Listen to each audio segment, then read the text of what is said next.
کروڑ پتی یہ بھکارن۔ اب یہ ہندوستان کا واقعہ ہے جہاں پر ایک بھکارن جو ہے مسجد اور ارد گرد کے علاقے میں بھیک مانگا کرتی تھی۔ بھیک مانگنے کے بعد مسجد والوں کی طرف سے ہی دیا جانے والا ایک چھوٹا سا کمرہ جس کے اندر جاتی تھی اور وہاں پر سویا کرتی تھی۔ اب اس کی وفات کے بعد جب مسجد کی انتظامیہ یہ سمجھتی ہے کہ اب ہمیں وہ کمرہ خالی کرنا چاہیے اور اس کو کسی اور چیز کے لیے یا کسی اور کام کے لیے استعمال کرنا چاہیے، تو لوگ وہاں جاتے ہیں، اکٹھے ہوتے ہیں اور وہاں اس کمرے کی صفائی کرنا شروع کر دیتے ہیں۔ صفائی کے دوران ان کو وہاں سے کیا ملتا ہے؟ وہاں سے مختلف گٹو ملتے ہیں، مختلف سامان پیکیجز ملتے ہیں جو کہ مکمل طور پر بند ہوتے ہیں۔ اب ان کو یہ لگتا ہے کہ شاید یہ جو بھکارن یہاں پہ رہتی تھی اس کا سامان ہوگا، اس کے کپڑے ہوں گے یا اس کی کوئی قیمتی چیز ہوگی۔ پہلے تو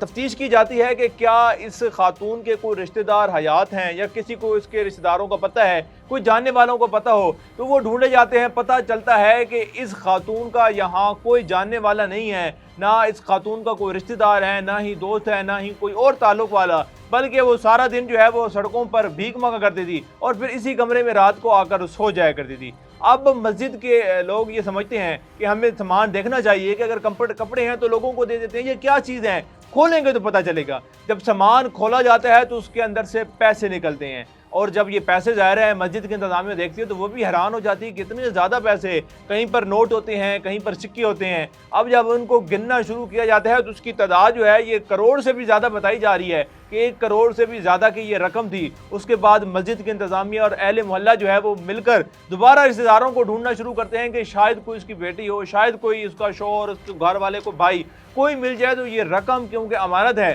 تو ہم اس کو ادا کر دیں۔ جب کوئی نہیں ملتا تو مسجد انتظامیہ یہ سمجھتی ہے کہ ہم اس کو مسجد کی ڈونیشن باکس جو ہے اس کے اندر ڈال دیتے ہیں۔ اس تمام رقم کو آپ سے لوگ خود اندازہ لگائیں کہ اکثر ہم جو ہے وہ راہ چلتے یا بازاروں میں یا گلی چوراہوں میں جو ہے کوئی بھی بھیک مانگنے والا، کوئی خاتون ہو یا میل ہو، ہم اس کو کچھ نہ کچھ دے دیتے ہیں بغیر تصدیق کے۔ ہمیں پتہ ہی نہیں ہوتا کہ پہلے سے ہی اس کے کمرے جو ہے وہ پیسوں سے، نوٹوں سے بھرے پڑے ہیں یا نہیں بھرے پڑے۔ اب یہ خاتون جس کی سارا دن جو ہے وہ بھیک مانگنے میں گزرتی تھی، لیکن اس کا جو کمرہ ہے، جس چھوٹے سے کمرے میں وہ رہتی تھی، وہاں پر پہلے سے ہی کروڑوں روپے موجود تھے۔ لیکن اب ظاہر ہے یا تو خاتون کا کوئی اور کام نہیں تھا یا وہ اپنا پورا دن گزارنے کے لیے، اپنا وقت گزارنے کے لیے جو ہے اس نے بھیک کا بہانہ بنایا ہوا تھا، جس کی وجہ سے وہ نکلتی بھی تھی، بھیک بھی مانگتی ہوگی، گھوم پھر بھی لیتی ہوگی، یا جو بھی اب اس کا معاملہ ہوگا، جس کے بعد یہ کروڑوں روپے جو ہے اس کے کمرے سے نکلتے ہیں اور پھر مسجد انتظامیہ جو ہے وہ اہل محلہ کی اجازت کے ساتھ جو ہے اس کو مسجد کے ڈونیشن باکس میں